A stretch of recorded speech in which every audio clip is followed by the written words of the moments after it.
Okay, so once the system is completed the install of the instance, it will come up with this. It will say login done, new login. It will give you access to your credential, your host. It will also give you your extension, your username, and your password, which I'm redacting, so you can't access it. Down the bottom here, we've got access to a management. Oh, by the way, you've got the access to the applications, which is linked to this extension here, the web client here. There's like a little QR code here, which I have blocked out again, so people can't log into it. And then we have URL for the admin panel, so you've got username and then another password here. If you've signed in via an email and set your own password up, then it will automatically by default be that password. If you use a Gmail account, like I am in this case, it will just use a randomly generated password.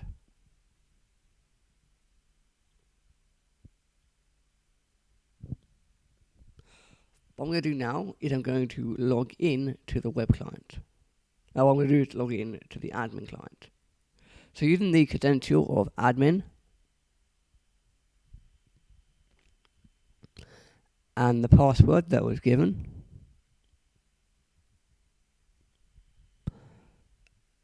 I will go and swap the screens over so it can be visible.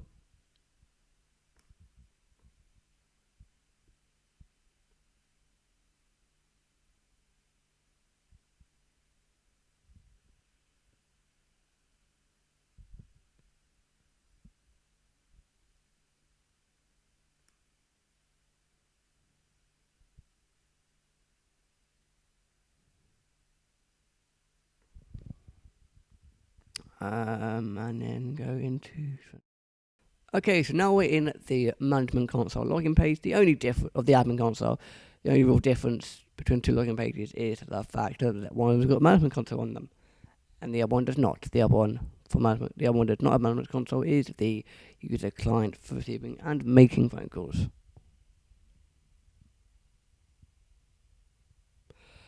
Let's go and log in using admin and the password provided.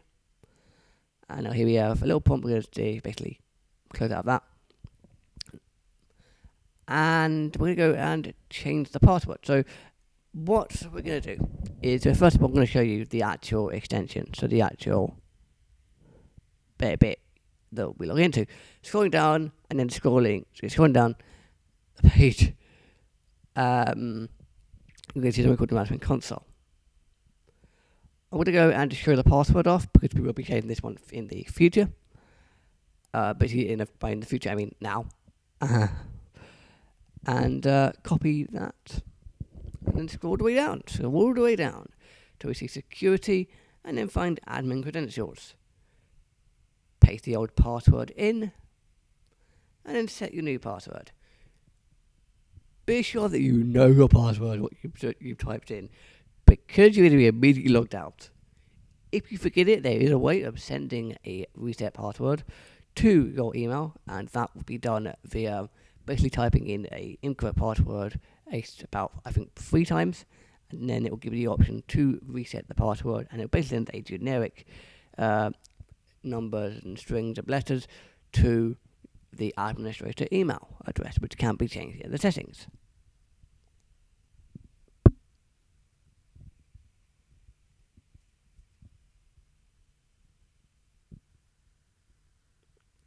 Okay, and now see it's logged me out. I'm now going to re-log in, so from that password. I know I'm being intensely vague about what password I'm using, but I'm not even showing you the URL that I'm actually using. What can we do? Let's go to users. So users, as I see, we've got 3-digit extension numbers. I don't want that. I want 5-digit extension numbers for some reason. I've decided. So one of the things we have to do is we have to actually now, as you saw in the previous video, there was no option for extension numbers. So the only workaround I have to that is to, stop the installation, stop the actual install entirely, get rid of it, and then use that license key again, and then reinstall the system from scratch. For some reason, it seemed to show up the second time I do a install, the extension length, or the extension length option seem to show up, but not on the initial install of a new account. So first of all, scroll over to the client here, and now we're going to click on systems, not really client, but and now click on the edit icon. And by client, I mean actually the customer portal of 3CX. Click on stop on the ring that's running, and then set that to stop. Wait a minute, and let's close out of the system to see if it's been stopped. Okay, yeah, it looks like it's been stopped. Let's click back into the system. I know it's stopped there. Or by running, should I say so. I meant running, not hosted. And then we'll click on install, and then the system. Let's go going back. Maybe refreshing the page might work. Let's try that.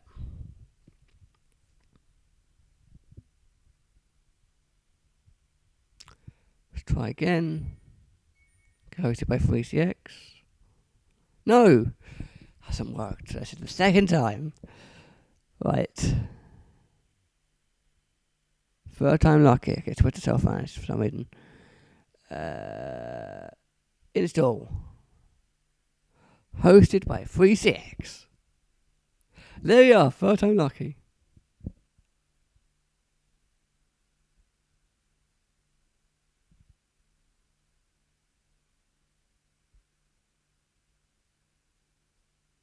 Click on next.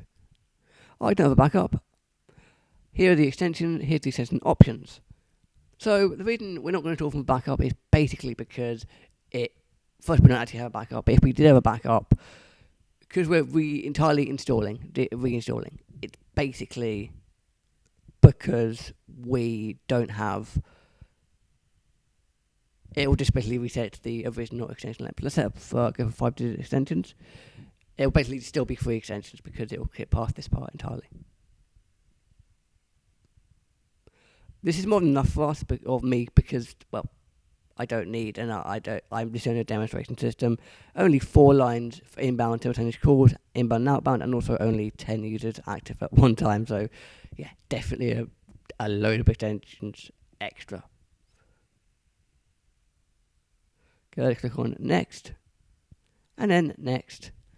And then wait for the install. So this may take a while. I will be cutting the video. But first, I'm going to say the email address. So that is Reggie VoIP ReggieVoip @gmail.com. Phone number is 0203 642 6026. And then my phone number is 0203 642 6613, and their website will be reachable at reggie.mapweb.ml. Thank you for watching, and hope to see you for part 3, which will be the rest of the intro of this. Okay, see you all later. Bye.